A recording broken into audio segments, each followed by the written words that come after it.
अब कुटीर सरकार देगी, राशन सरकार देगी, मकान सरकार बना के देगी, बच्चों को भी खाना सरकार खिलाएगी। तो हमने बच्चों को पैदा क्यों किया? बहुत बढ़िया। क्यों किया? और वो आपके बच्चों को, आपको मकान देगी, आपको कुटीर देगी, आपको राशन देगी और 1 से 8 तक आपके बच्चों को सीधा डायरेक्ट पास कर देगी। अब वो 9वीं में जाएगा, वो ढोर बकरी चराने वाले बच्चे तैयार कर रही है सरकार। बहुत बढ़िया। अब वो 8वीं तक पास हो जाएगा, 9वीं में जाएगा, 1 बार 2 बार 3 बार फेल होगा, 2वां से सीधा घर आ जाएगा। क्या करेगा? क्या आज तक हमने किसी सरकार से पूछा? मैं किसी भी सरकार का विरोधी नहीं हूं और किसी भी सरकार का समर्थक नहीं हूं। ये दोनों बातें हैं। आपके भेजे में फंसे तो ठीक, नहीं तो भी ठीक। अरे हमने हमारे बच्चे को जन्म दिया तो क्या 2 रोटी खिलाने की हमारी औकात नहीं है? तो हम पढ़ने भेज रहे हैं भाई, खीर पूरी खिला रहे थोड़ी भेज रहे हैं। बहुत बढ़िया। हम तो उसको खिला लेंगे, हम उसको पाल लेंगे। और यदि वो आपकी नस्ल, जो आपका बच्चा है वो आपकी नस्ल है कि नहीं है?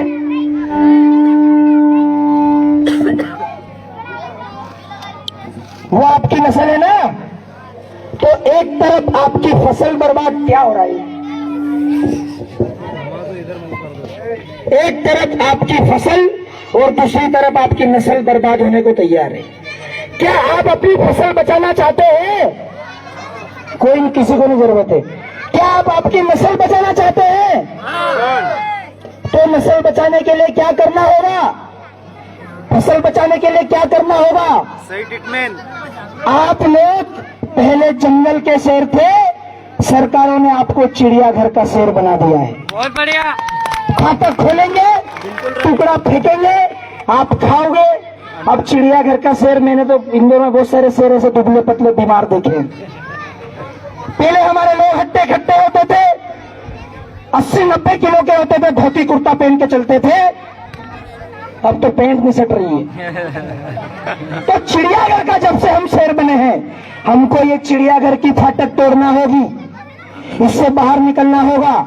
मैंने किसी सरकार की बुराई तो नहीं करी ना, किसी को गाली तो नहीं दी ना, सिर्फ आपको उनसे सावधान होना है। यदि वो लोग आपकी नस्ल बर्बाद करना चाहते हैं तो हम सब मिलके आपकी नस्ल को बचाने का काम कर रहे हैं, आपको समझना होगा। इसीलिए इतने बड़े बड़े आयोजन हो रहे हैं, इसीलिए इतना खर्चा हो रहा है और इसीलिए इतनी आंतें हमारी खींच रही है। सुबह से लेकर अभी तक खाना नहीं खाया। मैं अभी झंडे में भी मैं यही बोला कि सबसे पहले हमको आपसी भाईचारा कायम करना होगा। पुलिस वाले भाई है क्या यहाँ पे? मेरा वीडियो बनाओ, कोई भी साथी मेरा एक वीडियो बनाओ, थोड़ा बनाओ तो सही। पुलिस वाले भाई यहाँ पे है क्या? नहीं है? मैं आप लोगों को, मेरे गांव वासियों को एक बात बताना चाहता हूं।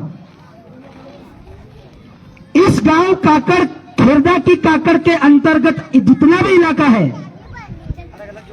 वहां पे किसी का कानून का अधिकार नहीं चलता।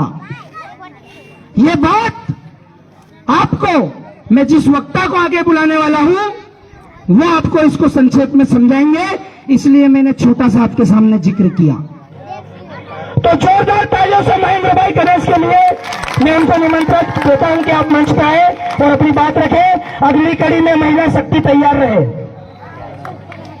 अगली कड़ी में महिला, पहले हम आत्मनिर्भर थे, अब कुटीर सरकार देगी, राशन सरकार देगी, मकान सरकार बना के देगी, बच्चों को भी खाना सरकार खिलाएगी।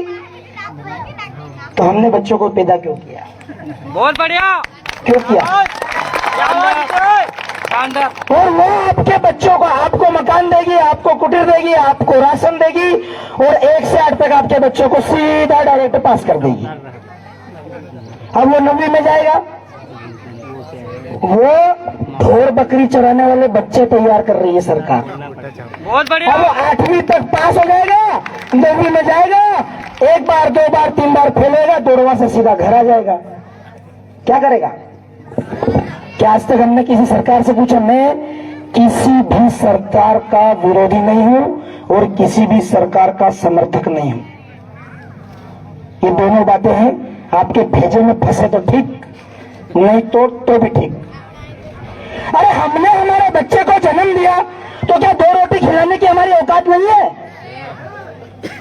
तो हम पढ़ने भेज रहे हैं भाई, खीर पूरी खिला रहे थोड़ी भेज रहे हैं। बहुत बढ़िया। हम तो उसको खिला लेंगे, हम उसको पाल लेंगे। और यदि वो आपकी नस्ल, जो आपका बच्चा है वो आपकी नस्ल है कि नहीं है?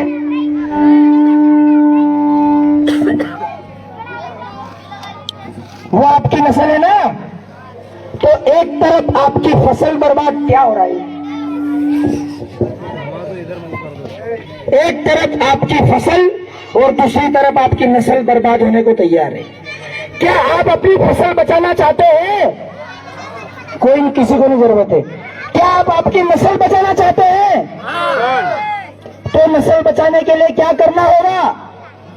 फसल बचाने के लिए क्या करना होगा? सही ट्रीटमेंट। आप लोग पहले जंगल के शेर थे, सरकारों ने आपको चिड़ियाघर का शेर बना दिया है। बहुत बढ़िया। फाटक खोलेंगे, टुकड़ा फेंकेंगे, आप खाओगे। अब चिड़ियाघर का शेर, मैंने तो इंदौर में बहुत सारे शेर ऐसे दुबले पतले बीमार देखे हैं। पहले हमारे लोग हट्टे खट्टे होते थे, 80-90 किलो के होते थे, धोती कुर्ता पहन के चलते थे। अब तो पैंट नहीं सट रही है। तो चिड़ियाघर का जब से हम शेर बने हैं, हमको ये चिड़ियाघर की फाटक तोड़ना होगी, इससे बाहर निकलना होगा। मैंने किसी सरकार की बुराई तो नहीं करी ना, किसी को गाली तो नहीं दी ना, सिर्फ आपको उनसे सावधान होना है। यदि वो लोग आपकी नस्ल बर्बाद करना चाहते हैं तो हम सब मिलके आपकी नस्ल को बचाने का काम कर रहे हैं, आपको समझना होगा। बहुत बढ़िया। इसीलिए इतने बड़े बड़े आयोजन हो रहे हैं, इसीलिए इतना खर्चा हो रहा है और इसीलिए इतनी आटे हमारी खींच रही है। सुबह से लेकर अभी तक खाना नहीं खाया। मैं अभी झंडे में भी मैं यही बोला कि सबसे पहले हमको आपसी भाईचारा कायम करना होगा। पुलिस वाले भाई है क्या यहाँ पे? मेरा वीडियो बनाओ, कोई भी साथी मेरा एक वीडियो बनाओ, थोड़ा बनाओ तो सही। पुलिस वाले भाई यहाँ पे है क्या? नहीं है? मैं आप लोगों को, मेरे गांव वासियों को एक बात बताना चाहता हूं। इस गांव काकड़, खेरदा की काकड़ के अंतर्गत जितना भी इलाका है, वहां पे किसी का कानून का अधिकार नहीं चलता। ये बात सिर्फ एक ही मोटो है उनका, सिर्फ एक ही उद्देश्य है कि हमारी समाज के, हमारे ST SC OBC के जो बच्चे हैं वो इतना सक्षम बने, इतना जागरूक बने, इतना लीडर बने कि शेर में उनके सामने आ जाए तो शेर डर के भाग जाना चाहिए, इतना उनमें हिम्मत होना चाहिए। इसी उद्देश्य के साथ हमारे आज जो इंदौर से, कोई खंडवा से, तो कोई बुरहानपुर से, तो कोई बोरगांव से, तो कोई खरगोन से, सभी दूर के जो भाई आज आपके बीच पधारे हैं, उनका उद्देश्य सिर्फ एक ही है, हमारे परिवार को जागरूक बनाना है, हमारे परिवार को निडर बनाना है। साथियों, आज संडे के दिन मीटिंग रखी, मुझे एक बात की बड़ी प्रसन्नता है, एक बात की बड़ी खुशी है। इसमें सब आ जाए। एक समय था जब हमारी बहनों को, हमारी माताओं को, हमारे भाइयों को, हमारे काकाओं को, हमारे दादाओं को गर्भ से बुला बुला के थक जाते थे, उनके घर पे जाके पीले चावल भी डालते थे और उनको बोलते थे कि समाज की मीटिंग है, बहुत हुई जाजे कि भाई इनकी जीजी की तू तड़े मंदिर पास इकट्ठा हुई जाजे, अपनी समाज की मीटिंग है। पर वो कोई नहीं आता था, एक व्यक्ति नहीं आता था। और हमारे जैसे क्रांतिकारी चार बेचारे बैठ के एक आध आया तो उसी के साथ हमारी समाज के जो लड़ाई है, समाज को जो एकता के बंधन में बांधने के लिए जो हमारी तैयारी है, हम 2 लोगों के साथ में उस गांव में बैठक करते थे। और उस समय में अपनी माताओं बहनों, अपने भाइयों, बुरा मत मानना, यहाँ पर जो बात होती है स्पष्ट होती है। उस समय में अपने माताओं बहनों भाइयों काकाओं की यह स्थिति थी कि अगर उनको बोल दे कि आज अपने गांव में गम्मत ही रही लिया तो कोणाल पंकु चावल कहीं न्योता देने की जरूरत नहीं, पूरा गांव भराई जाता था। आसपास पूरे क्षेत्र के रिश्तेदार फलाना दिखना, उनको भी यही लोग सूचना कर देते थे कि आज अपने गांव में गम्मत है, आज अपने को सकरखेड़ी में इकट्ठे होना है, तो पूरा गांव बम भरा जाता था, पता ही नहीं चलता था कहाँ के लोग आ गए। ये स्थिति थी उस समय में। लेकिन आज ग्राम खेरदा में हमारे लाडले सरपंच साहब जितेंद्र भाई असलकर के गांव में ये चीज देखकर बड़ी खुशी हुई कि आज छोटे छोटे बच्चे भी एक सामाजिक कार्यक्रम में, एक सामाजिक कार्यक्रम में अभी तक बैठे हैं। 2 से 3 घंटे हो गए, लेकिन हमारे बच्चे बड़ी शांति से एक एक बात सुन रहे हैं, हमारी माताएं बड़ी प्रसन्नता से एक एक बात सुन रही है। इस बात के लिए ग्राम खरदावासियों के लिए एक बार जोरदार तालियां हो जाए। जय टंटे मामा की, जय टंटे मामा की। साथियों, हमारे और भी क्रांतिकारी भाई है, लेकिन कुछ कम शब्दों में मैं अब काम की बात करना चाहता हूं।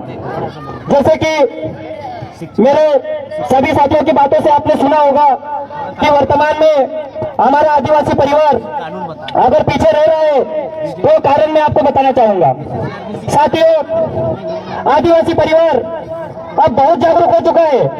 हमने सोचा नहीं था कि इतने कम समय में इतने लोगों को जागरूक कर देंगे। हमारे जैसे कई योद्धा है जिन्होंने लड़ लड़ के आदिवासियों को इतना जागरूक कर दिया है कि अब आदिवासी इतना जागरूक हो गए कि जहां से निकलते हैं वहां जाम कर देते हैं। हर एक गांव में बड़े बड़े कार्यक्रम सभाएं चल रही है, लेकिन अब हमें पहली सीढ़ी हमने चढ़ ली है, अब हमें दूसरी सीढ़ी की ओर प्रस्थान करना पड़ेगा, दूसरी सीढ़ी की ओर निरंतर बढ़ना पड़ेगा। दूसरी सीढ़ी आप समझते हैं, दूसरी सीढ़ी ये सामाजिक एकता हमने की, लेकिन आपने देखा होगा कि हमारे आदिवासी भाइयों के साथ जिस प्रकार से हमले और हमारे भाइयों की कमर तोड़ी जा रही है, वो हमले कोई तीर कमान और बंदूकों से नहीं है, क्योंकि तीर कमान और बंदूकों से तो आदिवासी हमेशा से लड़ते आ रहा है। जिस समय में ये 15 अगस्त सन 1947 को हमारा भारत देश आजाद हुआ, लेकिन आदिवासी इसके पहले से आजाद था, आदिवासी कभी गुलाम नहीं बना। उसका कारण था कि उस समय में भी हमारे बाप दादा ऐसे थे जो शेर जैसे घूमते थे, अंग्रेजों के औकात में के हमारे कबीले के आसपास भी फटक जाए। उस समय में टंट्या भील, बिरसा मुंडा जैसे हमारे क्रांतिकारी योद्धा थे, जिन्होंने अंग्रेजों उनके नाम सुन के घबराते थे कि भाई ये ना एरिया में तो जानवर नहीं आ रहे, नहीं तो टंटो खाई जाएगा, मान ना कगा। यह काबिलियत थी हमारे टंटे मामा में और हमारे बिरसा मुंडा में। और आज भी अगर शस्त्र की लड़ाई हो तो आदिवासी से कोई नहीं जीती पाओ, आदिवासी से शस्त्र की लड़ाई में कोई नहीं जीत सकता।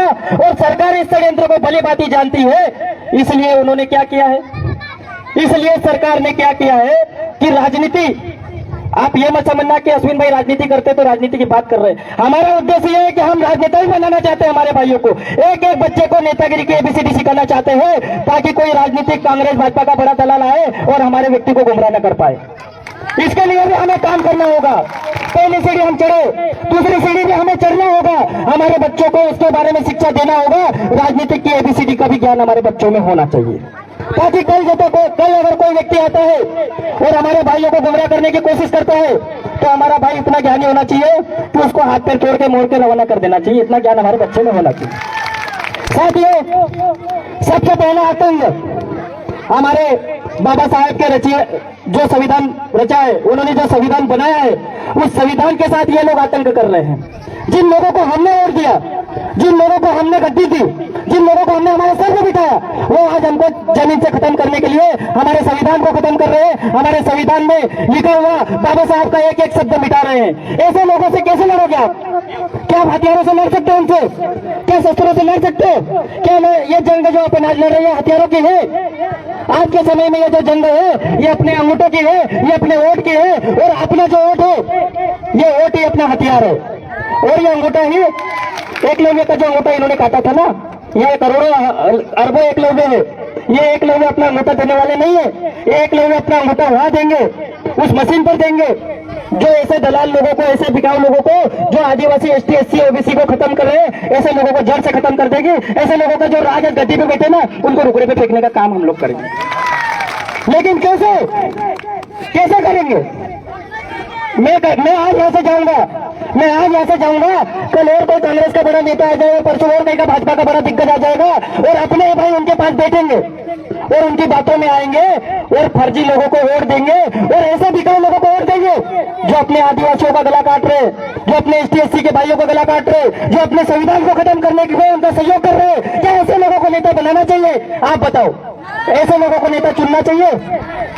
तो मेरा आप सब भाइयों से हाथ जोड़कर एक ही निवेदन है कि सामाजिक एकता के साथ साथ अपने बच्चों में, अपने भाइयों में, अपने बुजुर्ग दादा दादी, महिलाएं, माताएं, बहनों को एक चीज हाथ जोड़कर आप ये बताओ कि किसी भी पार्टी का कट्टर मत बनो, क्योंकि तुम पार्टी के कट्टर, पार्टी कोई तुम्हारी कट्टर नहीं है, पार्टी कोई तुमको नहीं पहचानती।